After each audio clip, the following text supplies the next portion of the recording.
DataFlex Technology Stack Livestream. My name is Jolanda Smit and I work at the Marketing and Creative Department at Data Access Europe. And later today I will also be joined by Harm Wibier.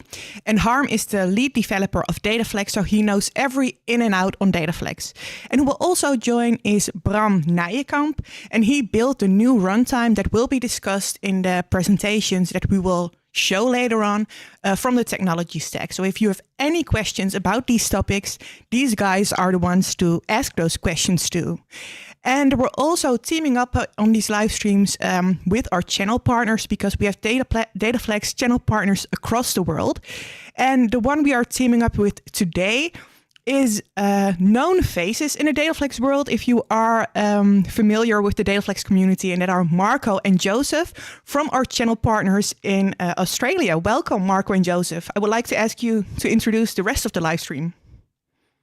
Excellent. Thank you, Jolanda. Hello. Welcome all. Thanks for being part of this second live stream in the last few months. And yeah, it's going to be certainly an interesting one again. We're going to have two pre-recorded sessions from the EDUC. Bram will be doing the goal and opportunities. Then we'll have a bit of a Q&A after that about those specific presentation.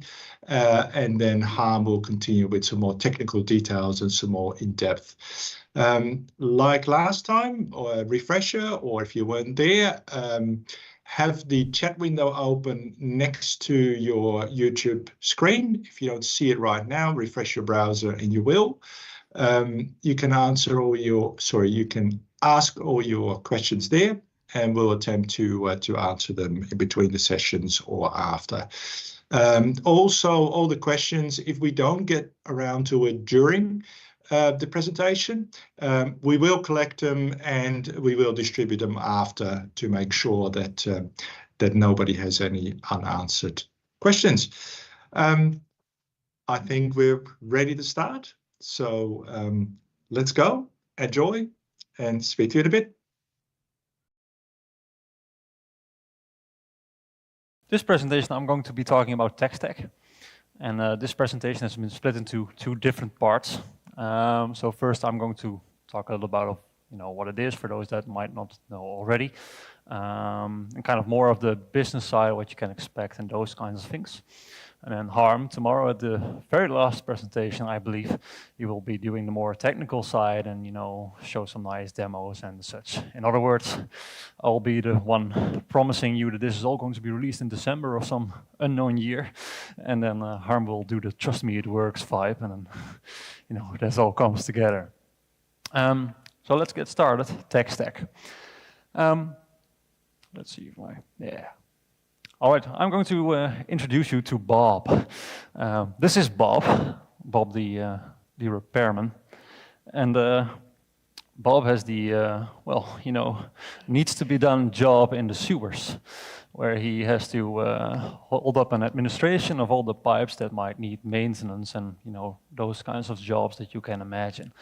And he has to do this on paper currently, and then when he gets back to the servers, he has to put them in an Excel sheet or anything like that. So very tedious work. Now, what you can imagine is that this job would be much easier for Bob, and if he could do this on his phone and then just get an internet connection and sync it up to a cloud somewhere or anything like that. The problem that you can imagine is that, of course, in these sewers, poor Bob doesn't have an internet connection. Now, what Bob really would need, however, of course, is an app that temporarily stores these changes on the device, and then only when he gets back up to the servers and has an internet connection, then syncs those changes up to the cloud. And we've heard this story more than once before, both maybe even from one of you guys. And then the question is, well, how can I build an app or web app with DataFlex that runs on device as well on my mobile phone? And then the unfortunate thing that we have to tell you guys is that, well, we can't really do that yet. And that's what this presentation is about. So let's take a look at what DataFlex web apps are right now. So a DataFlex app right now is something that would be as what we would call server heavy, meaning that every time that you do a button click, scroll through a web list or click on a row, it will go to the server and ask, well, what what do I need to do with this interaction here, right? So every single click going to the server. And in the case of Bob, what Bob really needs is what we would call a fat client. And this means that all the business logic, every click on a button, is first processed on device.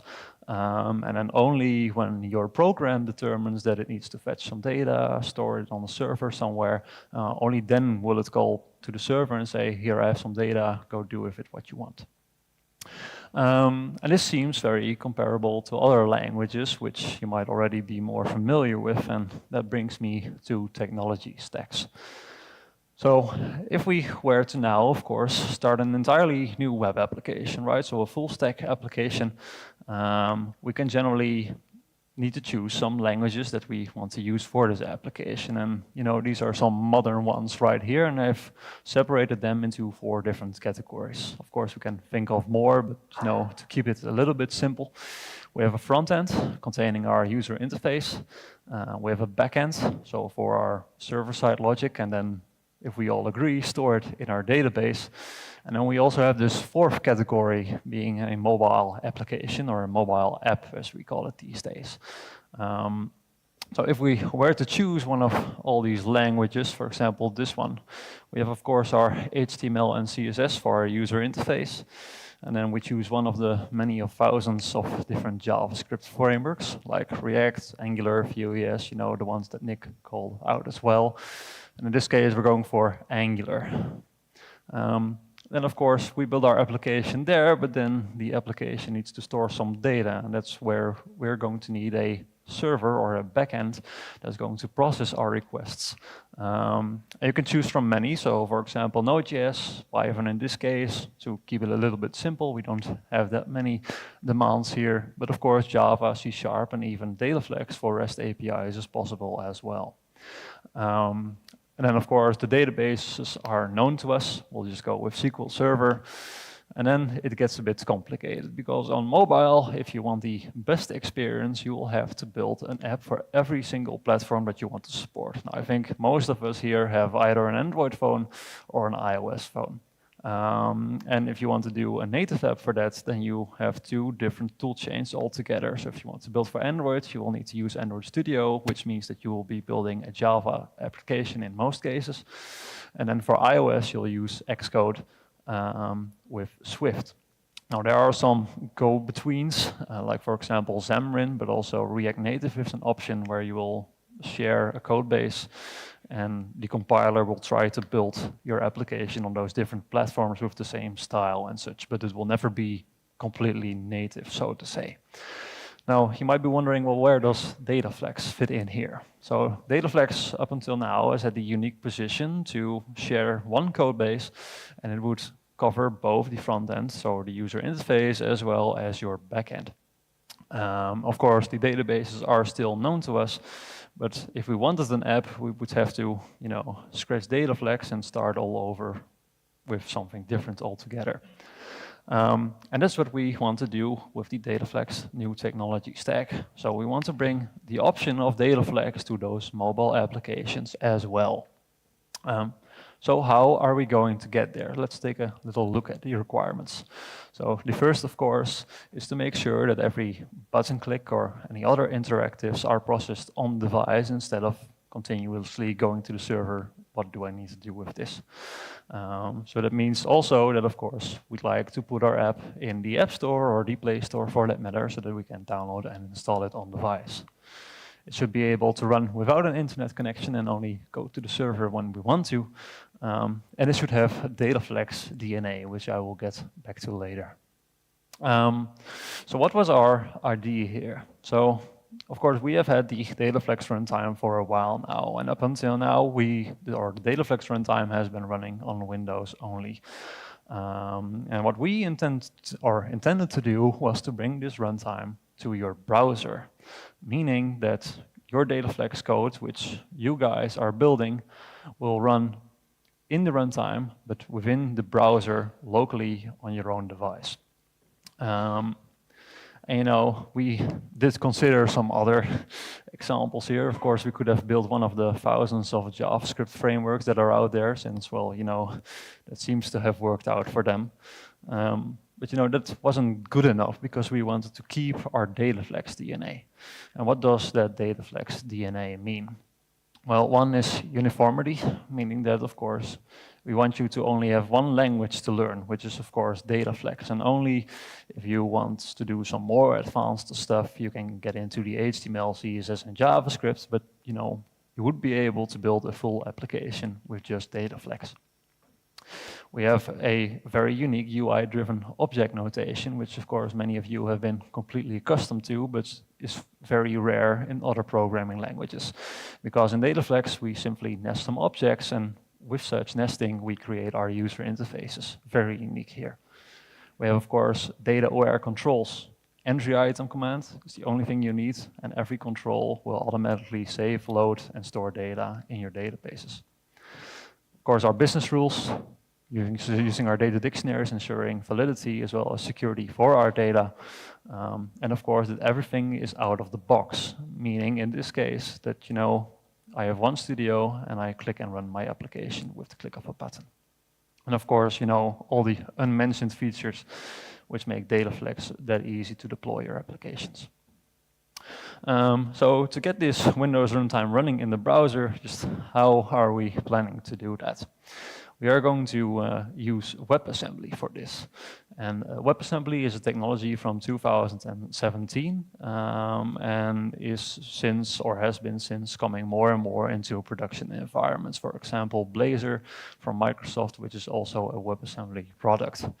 And it runs in all the major browsers that you might know. So for example, Firefox, Chrome, Edge, all the major ones. I don't think they're, or I certainly hope not many of you will be using Internet Explorer anytime anymore. Yeah, and WebAssembly is a format or an instruction format that is much smaller and also precompiled, which allows it much more performance than, for example, JavaScript. And it enabled us to compile our DataFlex runtime to WebAssembly, allowing it to run in that browser. So a runtime that works in a browser, and of course you guys will then be providing a DataFlex application which will allow the browser or the runtime in the browser to run. And as such, the runtime will only go to the server only when you specify to do so. So it's entirely up to you at that point. That means that we now have two different backends. So it's a different paradigm than we have been used to up until now, because now we have both a web app server as well as something that we would call a web app client. So where does it differ? Now we have the web app client containing all the UI logic, the business logic for local verification, and then going to the server when it needs to save data. The web server will take that request and then use its own same version of the business logic to verify it for itself because of security reasons, of course. And in essence, the web app server will then only expose data dictionaries to, process those data requests. And of course, any REST APIs or web services that you might need to accompany it with. Which brings me to the DataFlex tech stack. Now, as you can imagine, of course, this whole project of porting the runtime to WebAssembly did not go as easy as we might have hoped. And there's a good reason for that, and that's because in 1995, DataFlex became Windows only. And there was a good reason for that because, of course, as well, both your businesses as well as others moved to Windows deployments as well, and as such, we followed those as well. But that also does mean that as we went to Windows only, our Unix versions and those kinds of code bases went unmaintained for, well, over 20 years by now. And then next to the fact that, of course, the entire code base itself is already 40 years old as well. So, porting the code base to WebAssembly, well, then went as great as you can imagine. So in total, it would seem, well, to be a hard investment to, try to get this 40-year-old code base all the way to WebAssembly. And that's why 3 years ago, we decided to do it entirely from scratch. So that means that we started from zero and started to just, bit by bit, build this entirely new runtime with a new code base, C++ and all the stuff, which is a very, very big project. And it has touched every single part of the DataFlex ecosystem with many components entirely rebuilt from scratch, like the runtime, the data API, and for example, the expression compiler. But also, of course, the compiler, debugger, and studio having needed to be updated, as well as some entirely new components with new debugger backends, and also the package manager, which I will get into tomorrow.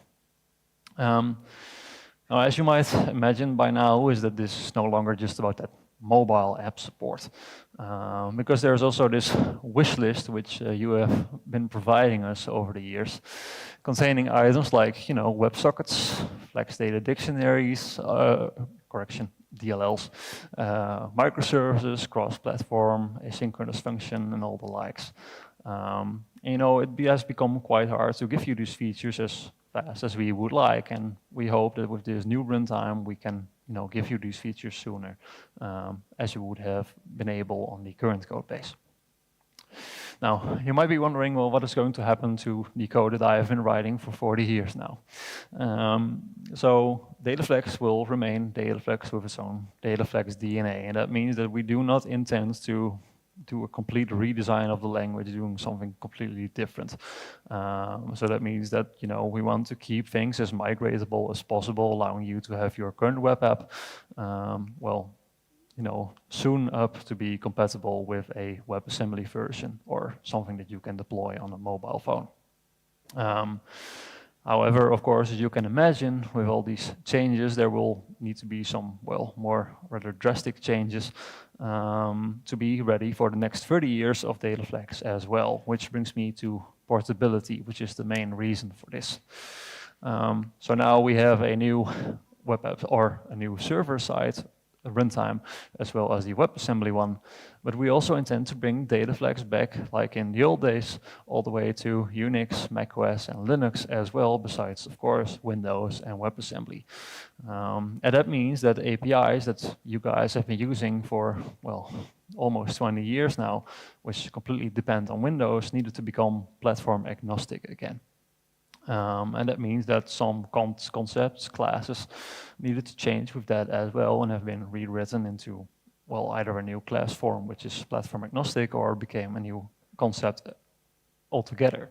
So, for example, the CHTTP transfer class, which depends on Windows sockets, now has been renamed to the CHTTP client, which works now on all those different platforms of the above. And for example, COM, which is a completely Windows concept, now has become something different entirely, being the external classes, which I believe Harm will take a little look at tomorrow as well. So what was our plan? When and what can you expect from us? Now, because of the scope of this, quite enormous project, we have separated everything into 3 different phases. So phase 1 mainly focuses on bringing this new DataFlex runtime to the WebAssembly side, which allows, since it's now completely offline, will also allow you to have more responsive web UIs, because for every click it doesn't need to go to the server, which might be somewhere in Wisconsin or something. So, much more responsive web UIs. And besides that, phase 1 will also at least allow you to have your web applications wrapped inside of a mobile app, which you can deploy to the App Store or anything like that. Now, one thing of note here is that we are still looking as to how much we can automate from within the studio, as especially the iOS platform is quite a bother to automate the building of an app here. And then lastly, this phase 1 will provide us with 2 different runtimes here. So one that you use for the backend, so the web app server, and then we have the new web app client as well, which runs on WebAssembly. And of course, with these new runtimes for both WebAssembly and Windows, you now get some nice styles that you can consider when you're building an entirely new app. So while it's a little bit harder, you can use the tech stacks on both sides, so both on the server as well as the client, allowing you to have the latest APIs and, well, possible best integration for a full stack DataFlex application. You can also mix it around a bit, meaning that you could have, if you wanted, for example, the web application framework on the client, but with a different REST service, like, for example, Python or anything like that, you'd be able to do that as well. Then, of course, you can also still keep the more simple paradigm that we are accustomed to now. So with the button click going to the server, but still with the latest technology by using the tech stack server on the runtime, or the tech stack runtime on the server with no client. Of course, we are going to support the current runtime for a whole long while as well, so that will remain an option as well. And then lastly, you can, of course, also combine the current runtime with a tech stack client runtime, but that will just leave you with REST services in this case. And, all these different styles will allow you to compete better and better with other businesses using other tool chains, like, for example, Angular and the likes. But still with the ease of DataFlex, and now with the new runtimes allowing for much more customizability as well. Then we have phase 2, and we're going to stick with the web servers here, because with phase 2, of course, up until now, or phase 1, has focused on the Windows runtime as well as the WebAssembly runtime. And then in phase 2, we are going to look at the other platforms as well, of course, including macOS, Linux, and those kinds of platforms. And this will include a new web app server, which you can deploy on Linux or any other platform that you might want, allowing for a more diverse hosting option, for example, NGIX or anything like that, that you can host the DataFlex app behind at that point. And then also allow it to run as a container in, for example, a Kubernetes cloud. And which will, of course, allow you for more scalability of your applications to take much more load, as well as those, well, to detach a little bit more from Windows IIS if you want to, which can be cheaper, especially with these Amazon costs these days, Phase 3, I have to admit, is mostly unplanned, but of course, phase 1 and phase 2 have been focusing more and more on the web app stuff, and then in phase 3, we want to take a step back and make the new runtime focus more on general purpose applications, which means that we'll also come back to running, for example, a user interface local or on your local machine, like you have been accustomed to with the Windows framework. And of course, not forgetting all the new technologies that this new runtime will bring. And do not forget the wishlist items. Now, when can you expect this? As of course you will today not miss out on is DataFlex 25, which is still to be released, which will contain some great new studio tooling and other features.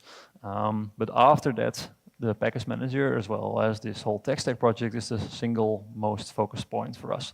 And as such is intended to be the full next release after 25. Well, so what are we waiting for? How far are we? Of course, Harm is going to show you tomorrow, but as you'll see, a whole lot works. But there is some difficult or more difficult things, like, for example, data APIs, because up until now we have had direct connections to, for example, a SQL server or anything like that. But now with the runtime in the browser, we of course can do that, and as such there will be some, change to that, which you'll obviously see tomorrow. And of course, the whole studio work is still left to do, so we want to make it as easy for you as possible to, create these new applications as well. And like I said, we still have got that to look into that whole mobile automation stuff too. With the click of a button, build your app. But we hope to bring you a technical preview soon, or as soon as possible, after 25. Now, a valid question here: what is going to happen to the current DataFlex runtime? We are going to support it for a whole long while, which of course you have been, or what we have been known for as well. And this new runtime will only slowly take over these multiple different platforms. But even after these 3 phases are finished, you can expect a whole long time for support for these current runtime, as we would call it now. With, of course, features, bug fixes, and all the likes included, with even some backports that already have been planned. So all in all, I think the future looks bright, and to take the quote of the day, I think that it will bring your applications to new horizons. That was my presentation. Welcome back. Well, that was the first presentation of Bram and Harm now also joined here. So they're ready to answer some questions, and we haven't seen any questions in the chat, but there were some questions that were sent in earlier during registration. So let's go over those questions, and I believe that Marco and Joseph have them ready. Thank you, Bram. That looks very exciting and a lot of hard work going into it. So a few of the questions that we got sent in, the first one was, how do we envision the data connection between the client and the server? Yes. So that's, of course, a very interesting topic, because, of course, the data connection in itself is, of course, the whole purpose is that it's optional. So of course, we have offline support and you only go to the server when you need to, right? That's the story here. And the cool thing is that, it works, practically very much like other platforms. So you can write your own HTTP servers, either in DataFlex or something else. And something that Harm is going to talk about in the next presentation is how we're going to look at, how data dictionaries and data binding works. And this is where we're kind of looking to a data protocol, which essentially just kind of muffles it away. So in the most optimal case, you would just work with your data dictionaries like you're used to, and it will automatically find its way to the server, or at least that's what we I feel like Harm wants to add something as well. Yeah, well, muffling it away, that's not how I would call it. But what Bram is trying to say is that we are, with the offline support, things are going to work differently, and there will not always be a direct connection to the database, so there will be layers in between. And that's basically what we are, in the process of building right now. So we are basically rebuilding, data dictionaries and the database connection for the technology stack. And in my presentation, there will be the upcoming presentation. There will be some, details on how that's going to work. So that's, I think that answers it, doesn't it? Yeah, I think so too. Are there more questions? There's actually one from Clive in the chat. A whole long while. What does that mean? So obviously that was mentioned in the presentation. A whole long while. You think referring to support for older platforms? I would, probably. I'm going to assume that that's it.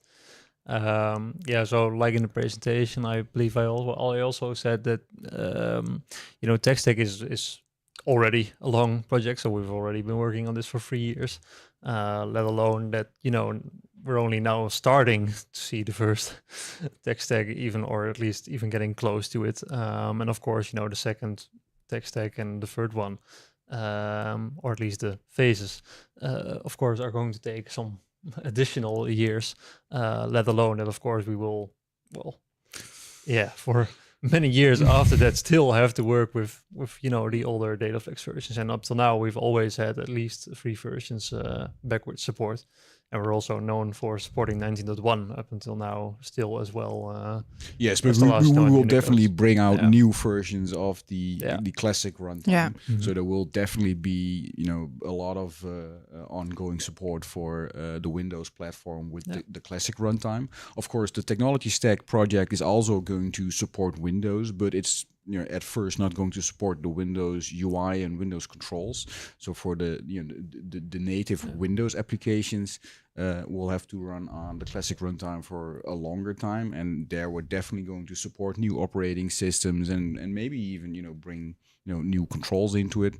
And there's already talk about backporting some of the new technology stack features to the classic runtime. An example of that is for the technology stack, we wrote a new HTTP client, because the current one, the HTTP transfer in DataFlex 25, is relying on the WinINet API, which is Windows only, and it's also already kind of deprecated by Microsoft. So yeah, that's things that we will definitely keep maintaining and supporting for a long time. And how long is a long time? Well, I don't know. We were just talking about supporting character mode, so it's a long time can be a long time.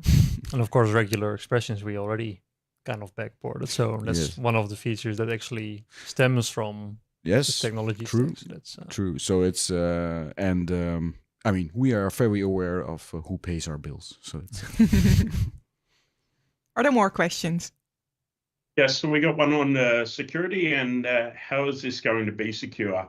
How does the server know it's actually the DataFlex application? Good one. Yeah, this is a very good question.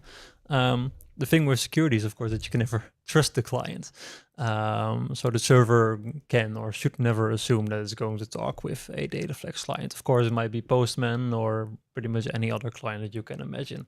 And as such, you know, the basic security techniques still apply to the technology stack or working with a web app client as well.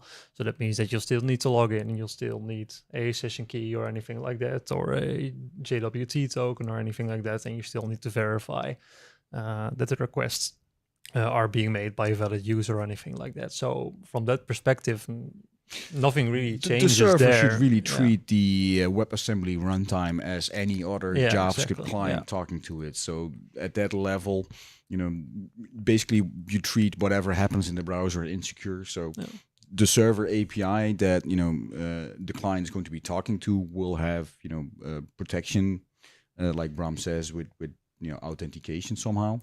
And there will definitely, you know, out of the box be a level of security there. In theory, you can basically talk to any web service from your WebAssembly client as long as you can reach it through cross-domain things. And so it's not really any different than in our environment. Right now as well, because of course now already you can never assume that you're talking to a web app framework application. So okay, more questions. So let's move forward to the point where we have this product in our hands, right? Whenever that is in the future. The application that I built today in WebTouch, how much of that code would be need to be changed, need to be, you know, altered to make it work in that new runtime? That's definitely an interesting question, and there's multiple areas, of course, that we can talk about. We the new runtime is at FLX level compatible with the old runtime, so it runs the same FLX code. So you use the same compiler, and we did create a cleaned up version of FMAC. So, but at language level, it is let's say 90% compatible. There's some old stuff that will not be supported, like images and things like that. But at that level, it will be pretty compatible. And then the data binding, we are completely rebuilding the data binding. So there, at a high level, we do try to get some level of compatibility by reusing commands and redirecting commands to the data dictionaries and things like that. There will be more on that in my presentation next. And then at class level, some classes will change, like we already mentioned, the HTTP transfer class, but the web framework classes, actually the web UI, will be for more than 90% compatible, because it's just that's one of the nice things, because it runs in the same environment as JavaScript. The WebAssembly runtime, it can talk directly to the controls, but it talks to the same JavaScript controls that the web framework currently is using. It's just a more direct communication, but you will still be able to use WebSet, WebGet, and use the CWeb form and the CWeb button like you're used to. So that's definitely going to be having a high level of compatibility. So it depends on the area of the product, basically, that you're talking about. But that's okay. More questions? Yeah, so we've got from the chat, when can we expect the first versions for a Docker image? Yes, of course. Of course. Yeah, so of course the first technology stack is still focused on the WebAssembly runtime. So from that perspective, aside from serving the HTTP, Docker is really viable there. Of course, so that really comes with technology stack 2.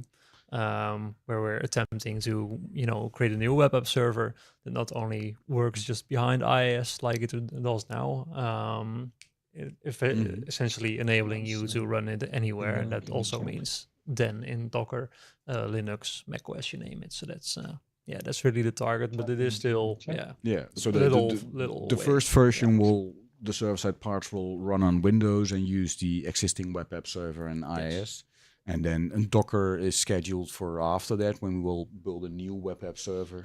And also, of course, have database drivers that run inside Docker and things like that. So that's that's technology stack 2. That's how we define that. Cool. Okay, the next one is from Clive again.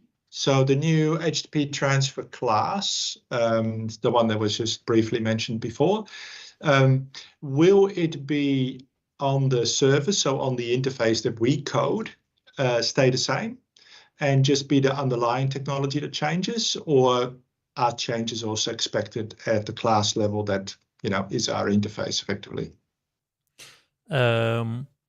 And that's a difficult question. So the HTTP transfer class is from a client to another server. So that means that the HTTP handler and those kinds of things, those are the server side. So those remain the same as far as we can see for now. But the HTTP transfer class, like Harm already mentioned, is completely based on the Windows Secure Channel APIs, and it also means that a lot of Windows wording is in the interface itself. And that means that when we wanted to, so we started TechStack completely cross-platform from the very start. And that means that, everything that we build from there has to work on every single platform from that point on. And that means that we were simply unable to make a HTTP client that works both on WebAssembly as well as on Windows. And therefore, we did have to, scrape some things from the API that you're already using to make it more standardized and more cross-platform and uniform. It is very familiar, so it's not like we pulled the slate out of you and nothing resembles it at all. In the end, if you redesign something, sometimes you end up with a similar API. But so it's very similar. Some things are very familiar. But would it be possible to create a bridge class? So you have a subclass that basically implements the old API and redirects it to the new API? Yes, some things could be done, but we'll have to see how far reaching that can be, because but initially it's going to be a new, cleaner API. Are there more? Yeah, Question. we have Christoph V asking, will DataFlex allow Windows authentication in the web app so users can use their Windows credentials to log in? That's a good question.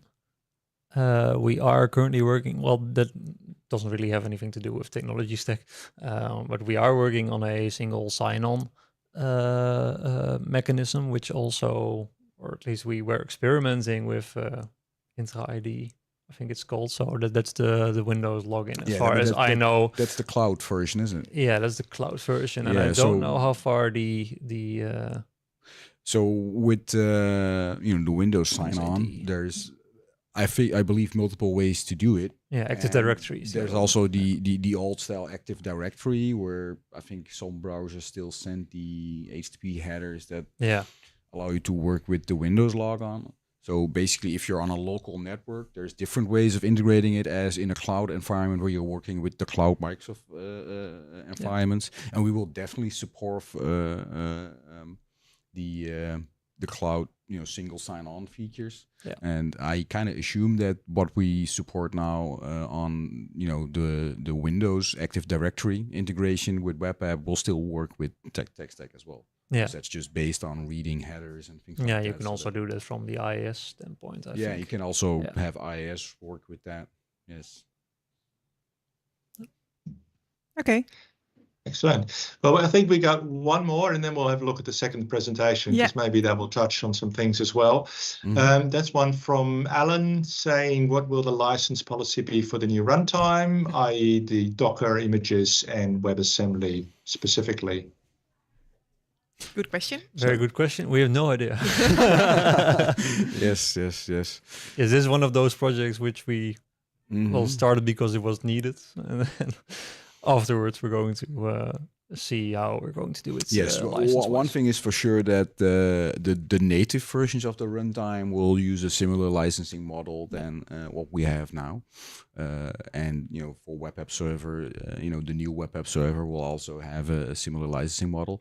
We are not really sure what we're going to do with the WebAssembly runtime in that sense, because it's less, it's more, it's running inside a browser, and it's more like the JavaScript engine that we have now, that we also just, there's no real licensing model on that, because you can't really, do user counting and things like that. So it's that's a little undefined still. Okay. Excellent. Okay. And, well, let's get a caffeine top up and watch the second video, and then we'll continue with questions after. All right. Yes.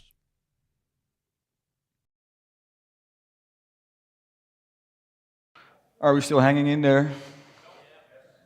Sure. All right. So who wants to hear a little more about that technology stack project that Bram was talking about yesterday? I need more hands. Yeah. All right. Good. All right. So let's go. I'm going to do a chronological walkthrough a little bit. So there will be some similarities to what Bram already said, but yeah, my teacher always used to say repetition is, well, how you all learn things. So to the start, how it all started. It basically started with the dream of offline support. And what is that dream? Well, we have the Web App Framework. The Web App Framework has capabilities of providing nice mobile UIs. But as soon as your connection is gone, it doesn't do squat. And that's pretty much because almost every click goes out to the server to ask what should happen. So we wanted offline support in our web apps. And yeah, we didn't want you guys all to have to learn JavaScript, because else we would just be yet another JavaScript framework, right? That's not nice. And yeah, so our first idea was to come up with DataFlex script. That's why you'll see Flex script up there, and during the demo you might see Flex script in a couple of places still. So that was our first idea, and we were actually thinking of compiling DataFlex code to JavaScript. But then WebAssembly came along, and when we found out about WebAssembly, we immediately thought this is something we can use. This is something we can do things with, and especially with mscripten. Mscripten is a compiler that allows you to compile C code and C++ code to WebAssembly. So basically, that gave us the idea, could we port our runtime to WebAssembly and have it run inside the browser? So you can run DataFlex code inside the browser. But that turned out to be pretty difficult. We had about 40, almost 50 years of technical depth in our runtime, in our framework, and over 20 years of only testing it on Windows. So it turned out that we were using a lot of Windows APIs, and the times that we were just using POSIX C, which is platform independent, have long gone. Yeah, we actually, Bram has been sitting in the basement for a couple of months to actually try and make it work. And we never know how far he got, because every time he fixed an issue, he got, every time an error got fixed, he got 10 new errors. So yeah, we just don't know how far we were. Then we even tried to compile the last non-Windows version to WebAssembly, but pretty soon found out that that wouldn't make sense at all, because then we would have to backport all those features that were added later. And I know that Marco would be happy about that, but it wasn't what we wanted to do. So that's so we decided to build a brand new runtime. So a new runtime that is going to be future-proof and is going to get us through the next 50 years. At least that's the goal, the ambition. We started using modern C++. The current runtime is written in C, not C++, so we took the latest tools. We're doing quality assurance with unit tests, coverage tests. We're using build servers, and we're immediately building it as a multi-platform runtime. Yeah, our only requirement that we made, that we already broke, by the way, a little bit, but was that it was going to be compatible with the existing FLX bytecode. So we are not going to redesign the language. And the main reason for that is A, because we would have to teach you a new language then, and B, it would make the project a lot larger, because we would have loads of discussions about syntax and what should we do. So that's why we made that choice. So it's actually using the existing compiler. Now that we had this plan, we defined 3 stages. So our first goal was still to go to WebAssembly. So the first version will have a WebAssembly version of the runtime, and that will give us offline support for web apps, and it will give us more responsive UIs on the web. And then you could also wrap that into native apps using technologies like PhoneGap and Cordova. So that's. Then the second stage would be to have web apps, server-side web apps, running on the new runtime. And for that, we want to build a new web app server, and we want to be able to do that on all these different platforms. So we should be able to run web apps on Linux, inside a Docker container. That's the plan. And then the third phase was defined as doing desktop applications. And that's the phase that we haven't really thought through yet. That might just become a FlexRun container or something. I don't know. We don't really know yet. So then development started. And yeah, the fun began. So we started building a new environment. We set up a build server. We started running, immediately started testing on all these different platforms. So what you're seeing here is that it actually runs the runtime. It compiles it for FreeBSD, for Linux, for macOS, for Windows, and of course the mscript and WebAssembly version. And then it runs the unit tests on all of these. And yeah, we also did coverage tests. And we use CMake to make this all possible. And also because Bram likes developing in CLion. But that's so this is an image of the architecture. It's not really accurate anymore. We already made changes, but just to give you an idea what kind of things are in the runtime. So we have instruction loops, argument I/O, we have objects and classes, of course. We have some runtime classes. We have the expression engine. So when you run an expression, that's actually a separate engine. It always has been. So that's, yeah. And of course, we also needed a debugger. And I'm really surprised with how well this actually turned out. We looked into that. How are we going to debug a WebAssembly application that's running inside a browser? Well, and actually Chromium has solutions for that. So we're building a debugger that connects to a Chromium browser, which is either Edge or Chrome, and then it connects to it using the DevTools protocol, and that's how we debug our DataFlex application that's running inside the browser. So, does that all make sense? All right, let's try and do some demos. So we have a special version of the Studio, 99.1, and this is the one that can do FlexScript or TechStack. And here I have a workspace, DataFlex unit tests. And if I open that, we see that here we have a run all tests.wasm. And in here we have a whole set of unit tests. For example, simple tests for testing string functions in the expression compiler, for example, and expression runtime. So if I now run this application, I'm first going to run it without the debugger, we see that it's really fast. Just before the browser really started rendering, the tests already finished.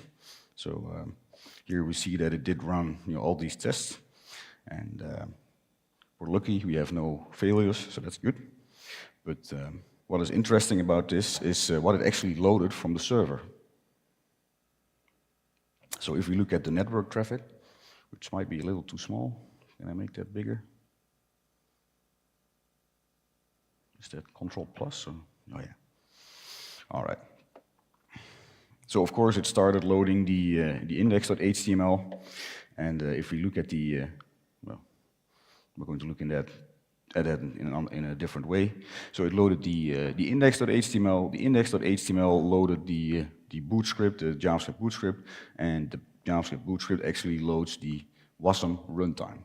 So this thing is the runtime compiled to WebAssembly. Right now it's about 1 megabyte big, and we're trying to keep it that small, or at least try to keep it small. And we have something that came back from the past. We have an FLX file. So we have a run all tests wasm.flx. So this is your compiled DataFlex code. So it has downloaded this, and it has executed all the tests, and it did run them. And yeah, it does all that without going back to the server. All right. Let's see if we can try to run this with the debugger.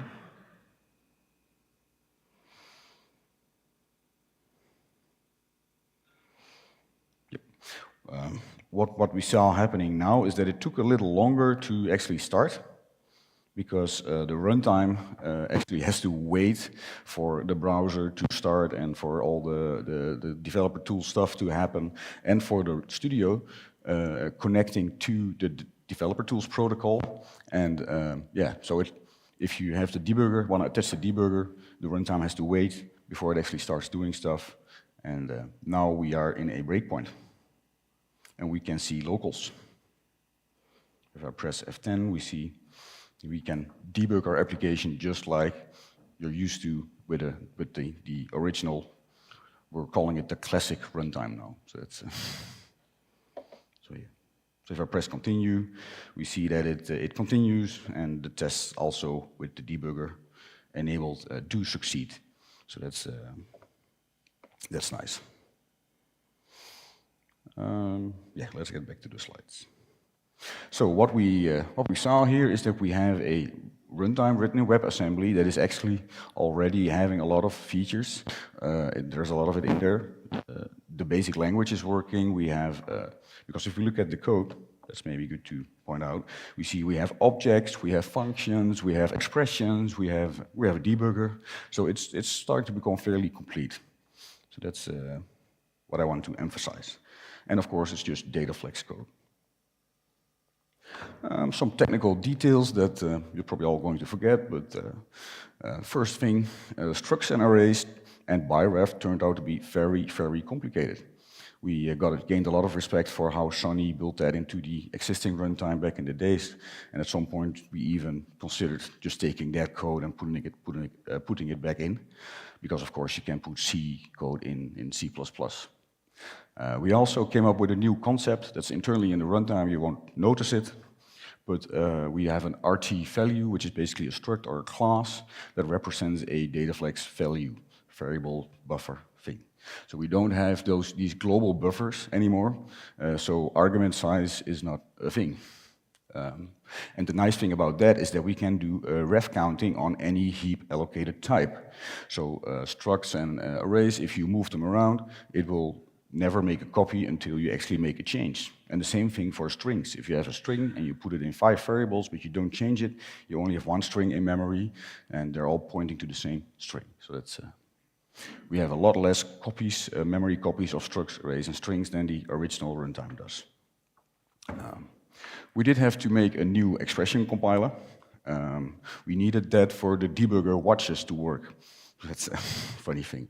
So yeah, we did have to build a new expression compiler, so we started touching the compiler as well. But this gave us also the chance to do some nice optimizations there and modernize that code quite a bit. The last thing is that the variant type, because we had to re-implement all these types again. We have, the number, the date time, all those things. And the variant in DataFlex was always based on the COM variant, so the Microsoft COM variant. And Microsoft already says it's a Windows thing.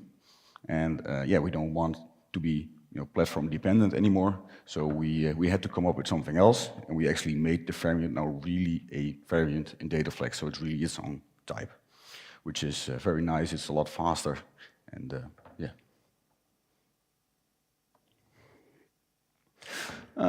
Of course, you might wonder, can you just run unit tests with it? Well, of course, we can also do more with it. So if I go back to my studio, I open this workspace, DataFlex Web UI.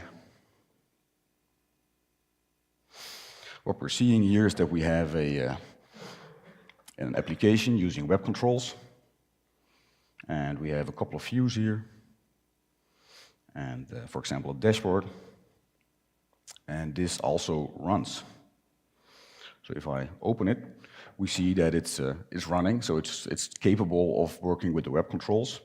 And the nice thing is, if I go back to the network tab, that if I move around, it only loads the data, but you can just move around without it communicating to the server. So it all happens in the browser on the client. So it's really running this application on the client. So if I go to myself, for example, we see it does keep on loading the JSON, but that's just because we didn't really optimize this. So that's pretty nice. And yeah, you can even play Tetris with it. It's a lot better now than in web order because it doesn't have to go to the server for each step. It's just happening completely on the client. So it's a lot faster. That's just a little gimmick. All right. So now we have all this. What's next? And then we had a bit of an issue. We had to design how we were going to do data binding, because of course DataFlex is about data. And so far we don't have a database API, we don't have drivers, we didn't hook all that stuff up. And we also don't have data dictionaries yet, because the data dictionaries are built into the runtime, on the classic runtime. And yeah, we didn't port that. So we have to redesign how we are going to talk to the database. And this turned out to be actually quite a difficult project. We start by setting up some requirements. We want to provide data binding and business rules on the client. So if you have that WebAssembly application running on the client, you want to have validations there. If a field is required, it should already validate that.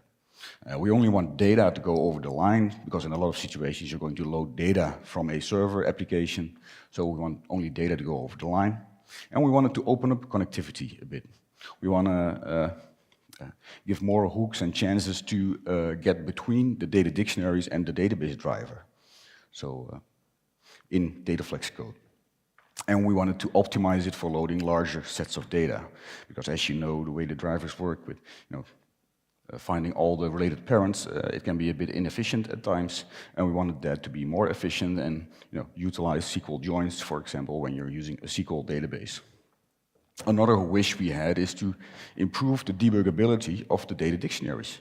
Right now, the data dictionaries are a bit of a black box, so if you send a request save, it goes in and it comes out somewhere else, and your debug cursor starts to jump around. So yeah, we wanted to improve that, and the easiest way of doing that is, of course, by building it in Flex code. And another thing we had is file list. File list, of course, would live on the server, and yeah, we really wished to have it on the client as well, but it would be even more inconvenient. So yeah, we don't want file list anymore. And no more global file buffer. And that's just so we don't have to explain to new developers what the difference is between the local buffer and the global buffer. So that's what we came up with as requirements. Of course, we want the main requirement is to preserve the DataFlex DNA and increase flexibility, and of course provide some level of compatibility with your existing code. So we came up with the idea to compile the database model into your application. So you're going to compile the database model in your application, so it doesn't have to go out to the server to ask it first. So it knows the structure of your database, it knows the fields, the tables, the types, the lengths, all those things. And we want to use structs as file buffers. And yeah, the main thing is the database API has to become stateless, because you have the situation where you have the internet between your client and your server. So it has to be able to go over the network to go talk to the backend and get the data. And the plan is to rewrite the data dictionaries in Flex code. So that's, so this is the idea we have for defining a table. So the idea is to have an entity command, and the entity command is a lot like how you define structs. So you have your fields just as types. Fields have DataFlex types, and then you have metadata like primary key, auto increment, size, and maybe alternative names for the backend. Those kinds of things defined as meta tags. And then you would compile this into your application, so the client knows the data model, the server knows the data model, and it would also define a struct that matches your table structure.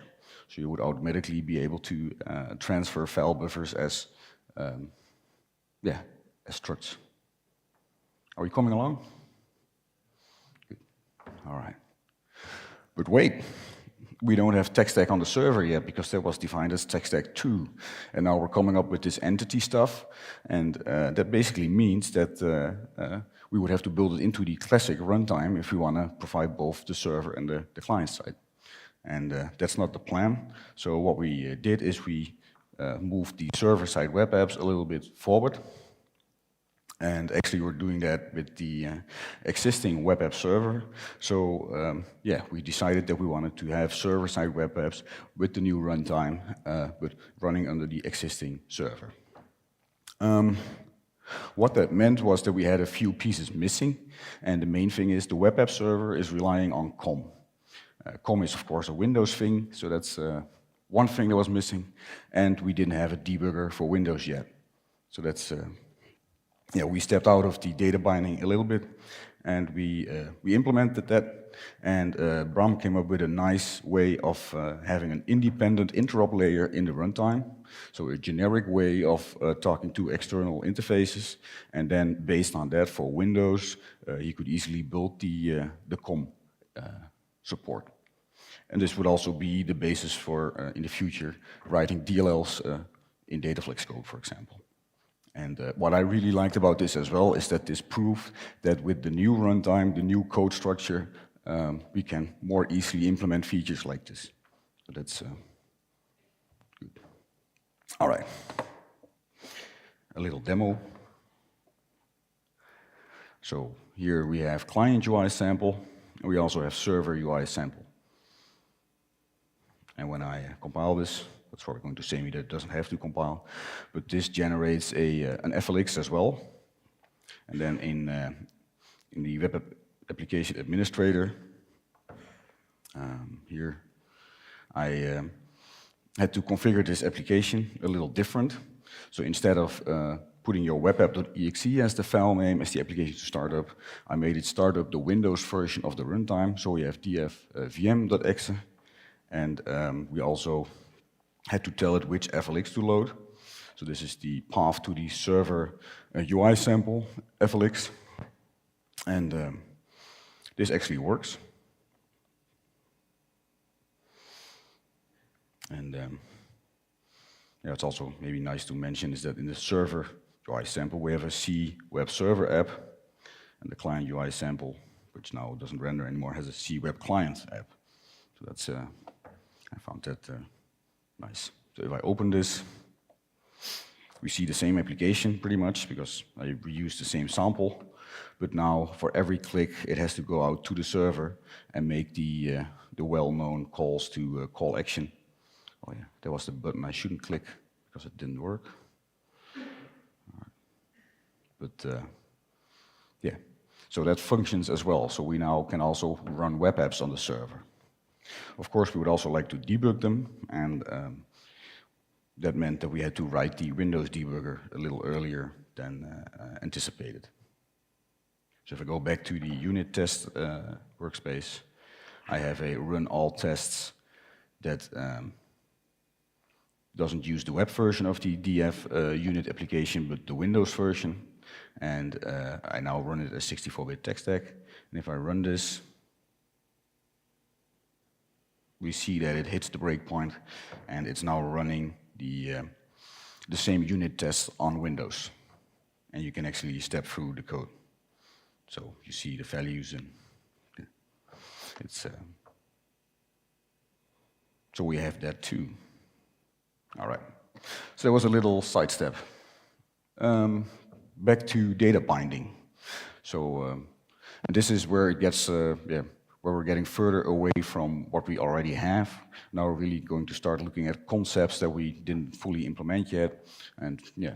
So a lot is open for change, but our idea is that we're going to make a DataFlex database protocol, which is going to consist of a message format with requests and responses, and there's going to be a system of what we are going to call probably data adapters, although we're open for different names.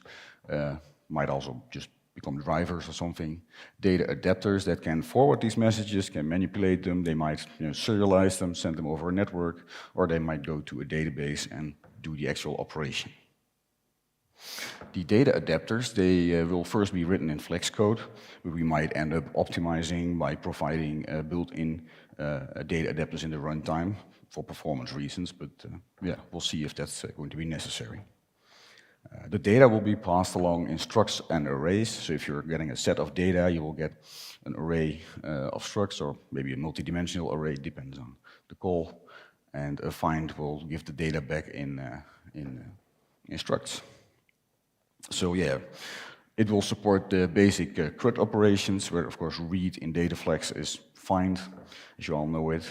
And we're planning to add, but we didn't implement any of that yet, so that's going to be new. A query API that's going to read a set of data with fields from multiple tables in one go. So yeah, these messages are going to contain table IDs or entity IDs. We're not really sure yet if we're going to, how far we're going to use the entity name, or if we're also going to start talking about tables at certain levels. So it's, that's all stuff that has to be figured out. But a read and a find, for example, will, of course, tell it which tables it needs to load. So it's not just a single table ID, it's going to be multiple table IDs. It's going to tell the relations, the constraints, the index field values, the direction, maybe calculated fields, and then that's going into the data adapter, and the data adapter is going to come back with the data. So we'll have different types of data adapters, for example, HTTP adapters, cache adapters that might go out to local storage and use cached data, and of course database drivers. So that's, So for example, if a web list is going to fill itself, it's going to do a query call. It's going to say, I need these columns, give me 80 records, figure out the relations yourself. It's going to tell that to the data dictionary. The data dictionary is going to say it to the data adapter, and then the data adapter might decide to send an HTTP request to the server, where a data service will handle that. We'll go back to the data dictionaries for validation, of course, and then it might go out to the database. So that's the idea. All right. Yeah. So now we're going to look at a prototype, and this is really prototypal code. This is pretty far from what's going to be production, but I want to show it anyway to give you guys an idea of some of the things we're thinking of. And yeah, it's going to have these entities. It's going to have a new API that we built into the runtime, which is reflection on structs. So you can now access struct members by index. And yeah, it's going to have a Flex database driver, which we, for now wrote with SQLite, because we had that DLL and package floating around anyway. Which also shows that we have external function implemented. So if I go to DB tests,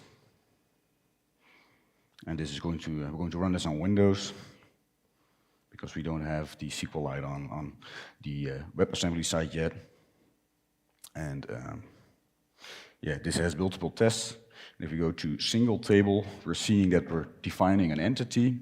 We're setting it as primary key, auto increment. We're doing stuff. And then we're creating a data dictionary. So there will still be data dictionaries as you know it, and we're binding the data dictionary to that entity. So we're telling the data dictionary which entity is it should use. Like main table, yes. And if we look at the data dictionary class, we see that it inherits from C entity, which is basically the runtime class that's going to give us back all the metadata that's compiled into your application. So that's all right. So here we have a SQLite adapter object, and we have a customer data dictionary instance. We're telling it to talk to the SQLite adapter. And then the first test is about creating the database. Because we have the structure now compiled into the application, a driver can real easily use that structure to actually initialize the database, to create it. And here we have a test where we're going to actually work with it. So if I run this,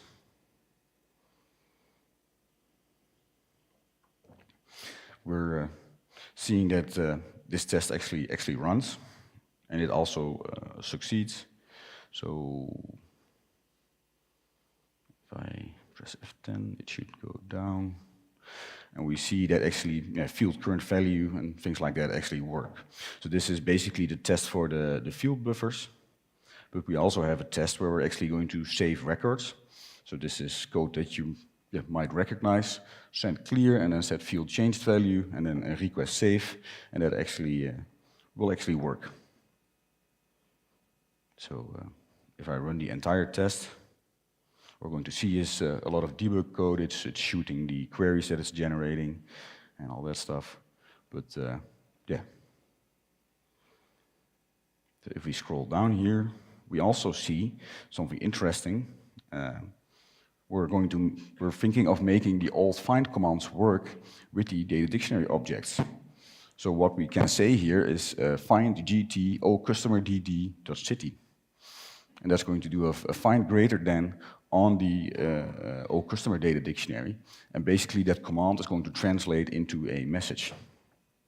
So it's actually pretty funny if you run it and you step into it, which doesn't always work. Hopefully it works today, yes. We see that we're ending up at the o customer dd object, and it's just sending the find by field. And we might as well step through it. We're seeing that it's filling some structs. So this is what we have now for the message format. So it's filling some structs with actually down here it's going to put in index data. It's going to figure out which parents need to be included. And here it gets interesting. Here it's going to call send process message of HO adapter. So it's basically this is how it's going to fire the request. And what's the most interesting to see, which hopefully if I F10 long enough, we see that it actually came back with a struct T customer with the data. So it's using structs internally to move the data around. And since the new runtime is so much more efficient with structs, what's actually happening is that the driver fills the struct, and then the struct is passed back by reference. So it never has to copy the table buffers in memory. It always keeps just a pointer, and that's going back to the data dictionary, which is then going to seed its buffers with it, and is going to set found to true. And that's pretty much what it's doing. Now the debugger is going to act a little funny, so I'm going to stop it. And of course, we also have another one, database relations. So here we have two data dictionaries, and we're defining the relation. That's one of the things we're not sure about. Probably the relation needs to go to the entity definition as well, so that's the kind of things we're still wondering about, but we're trying to make stuff work first. This is really prototyping, so trying stuff, seeing how it feels. And yeah, this test will actually find it's going to create data. If I put it here, find both records, First need to clear those. Yeah. All right. I'm pushing it. Need to restart. Do we have more breakpoints? Yes. All right. So the last thing I wanted to show is that this find by field actually generates a single statement. Did it do it already?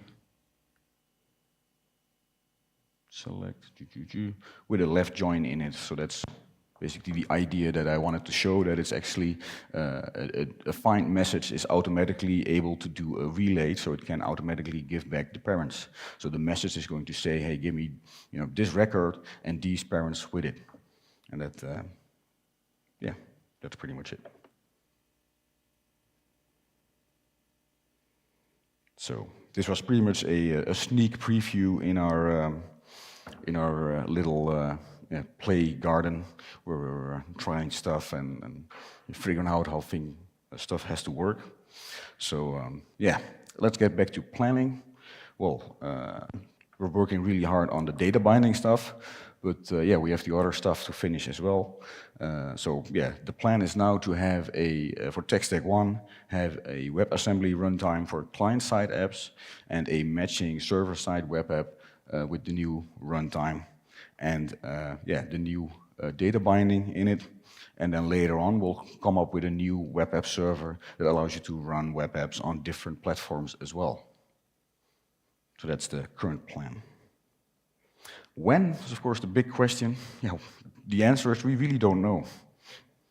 Yeah, so yeah, we're going to stick with December then. Good suggestion. That's well, like Bram already explained, we're going to link it to the package manager because we believe the package manager is going to be really important in releasing this, because when we put out the first version, we want to be able to respond quickly to bugs. So we want to be able to push updates like weekly or monthly or daily and add the missing features. And yeah, we're really working towards that technology preview, but we did make the decision that we're not doing a technology preview without the data binding. So we want to have the data binding to a level where it's really usable. So that's it for me.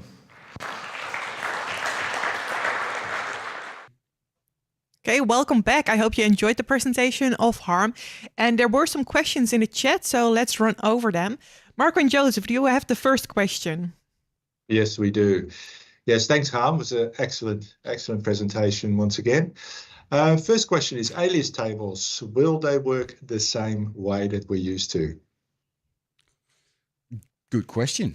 They will not work the same way, but we will support alias tables. That's and I think at the higher level, it won't really make a difference. It'll just kind of work.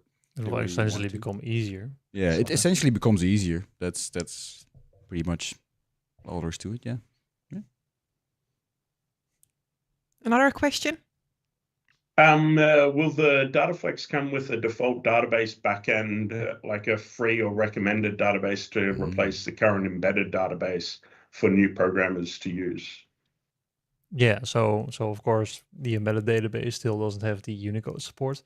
So what we are what we're kind of trying to do is to make it more SQL, or at least to make it more SQL capable, and one of the candidates for that would be SQLite. Yes. I mean, is it still a candidate or is it like a decision? Well, yeah, we're kind of, but more than a candidate. Yeah, it's the first version will definitely have a SQLite driver, and we're kind of seeing SQLite as a replacement for the embedded database. But then SQLite will also give SQL support, so you can execute. It's SQL, so it handles SQL statements. But the nice thing is that it's still a file that you can have in your data folder of your project, so you can just send your workspace to someone else and have the data with it. So yeah, SQLite is definitely going to be the nice merge of both worlds. the replacement for the embedded database, and then of course we also will support a SQL Server and the other backends. And we are actually thinking of adding a bridge driver that will actually allow you to use the existing drivers with tech stack, so you can also use all the databases and drivers that you're used to using with classic DataFlex. But that's, for a bit more backwards compatibility. I guess. Yeah. And then maybe we will have to make an embedded database driver. Because that's interesting. But that's interesting stuff. But yeah. Cool. We just got a new question just coming from Chris Spencer. With the redesign of the data types, will there be a native null support? You take that one. We have been experimenting with it, and that's because there are multiple use cases for it. One is, of course, the JSON thing. I think that's the most important use case in this case, and also from the standpoint of the data dictionary. We're not sure about it yet. We have been experimenting it in structs and. Yeah, because you really need null support when you're talking to things that have null support. So that's SQL, JSON, things like that. Yeah. And, if we're going to edit, it will be probably in the structs, but not in the. Yeah, the structs is where we most need it, because it will be in structs. That's, but we're not sure about it yet. But at least you now know that we are doing experiments. So that's yes, and. Of course, with part of the technology stack project is that we have a code base again where we can make changes like that, because that's with the classic runtime and the age of the source code and it being plain C and all the it was just more difficult to do. Built up, that has been there, and also the knowledge. It's different people working at our company now, so we. Part of tech stack is that we will be able to support new things like that again. So that's or be able to build in things like that. Yeah, that's nice. So we also got another one from the chat, Clive, asking if the global file buffer and the local file buffer is going to be a thing of the past with tech stack 2. Yeah, it is. Yeah, it is. It's also interesting question. Yes, with the new design, the new database API, we will not have a global file buffer anymore, but the global APIs and Bram had a nice word for it yesterday. What was it? Move semantic? Yeah, the move semantic. That's, the semantics of using the global file buffer. We will support that on the data dictionaries now. So a find command will actually be redirected to a data dictionary, and a move customer.name to variable will become move customer.dd.name to variable, and so basically that will kind of allow you to still to reuse your code, to refactor your code to actually work with the local file buffers. And another thing that we might encourage people to do is to have like a global instance of a DDO structure somewhere in your application that's going to act as the global buffer, while you have the local data dictionary instances for your local buffer. So and it also helps a lot with the verbosity of the data dictionary. So now you don't need the whole set file field changed value of this data dictionary with this field, and now you can just do the move, and then that's actually interesting. We kind of liked the command API for the database more than the data dictionary APIs, because they are so verbose, because it's object oriented. So it's like set field current value of all customer data dictionary ref table customer.name to value. I mean, that's you can still do it, but now you have two options. Customer.name is so much faster. That's so are there more questions? One more. What will be the replacement for properties, data file, and data fields? Anything that gives a hint as to what our code will look like when we access a database would be interesting to see. Yeah, so currently we still have the data file and the data field. They're also they still serve a purpose. The only difference is here is that the data file is now a handle, because essentially we replace the global tables with the file IDs. It's basically an object handle, isn't it? Yeah, with an object handle. And that still fits into the integer which the data file currently uses. One thing there, of course, is that, now that it is actually an object handle, in practicality, it would be nice that if you are going to work with data file and field manually, that you would use a handle type for it, because that would now then be more appropriate. A better fit. Yeah, exactly. But, because you never really touched the ID in the first place, it still serves its purpose, and, code should be mostly working. So that's, It actually took some getting used to for us as well. And we've been, through multiple iterations that, in the end, everything kind of boiled down to being object handles. Yeah. We hardly use the entity handle thing anymore. Yeah. I mean, that's also interesting. But yeah, so Nice. object handles. Was it the last question? It was, yes. It was. Great. Then I think it's time to conclude this live stream. I would like to ask you to do that, Marco or Joseph. Excellent. Yeah, sure. So yeah, thank you very much, everybody, for watching. I think you enjoyed it. I think we got 2 great presentations. We got a good plan for the future. And yeah, watch this space, and hopefully, if the feedback is good, we might do more of these. And yeah, if we do, hope to see you then. Cheers. See you guys. See ya. See you next Bye-bye. time.